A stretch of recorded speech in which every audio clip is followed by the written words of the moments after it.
Hello and welcome to this course on JavaScript. I am RD and I will be your instructor for this course.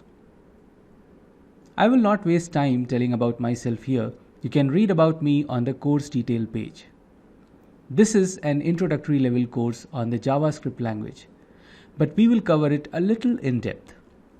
So this course may be said to be introductory to intermediate level course on JavaScript. Keeping with the Dissolve tradition, I will try and explain some seemingly difficult things like functional programming ideas easily and hope that the absorption rate for these concepts is high. JavaScript was designed to run on the browsers so that one may write programs and make the web pages dynamic and interactive rather than seeing only well-styled HTML pages on their browsers. One may develop what are called as rich internet applications if they have a good understanding of JavaScript. As Douglas Crockford puts it, the biggest issue with JavaScript programmer is that they start programming in this language without really learning it.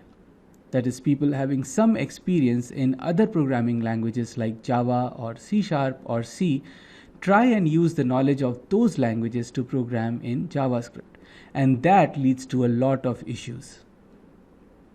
Superficially, such programs tend to work, JavaScript being a versatile language, but usually they contain subtle bugs and programmers have tough time digging for those.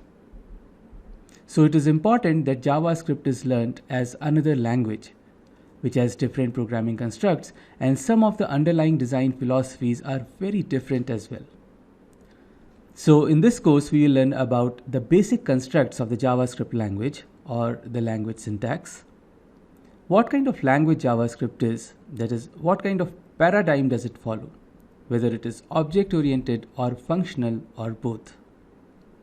We'll also learn about JavaScript objects, and then we'll go on to some functional programming ideas. That is how functional programming can be used in JavaScript, because JavaScript does support functional style of programming. And then we learn about AJAX using the XML HTTP request object. And finally, talk about what is new in HTML5, that is, the parts that require JavaScript. Now, because JavaScript usually interacts with the HTML of a web page, one should have some familiarity with HTML and CSS before taking this course. After completing this course, you will become very comfortable with JavaScript programs, and it will help you understand frameworks like jQuery or AngularJS fairly easily. So let's start by writing our first JavaScript program.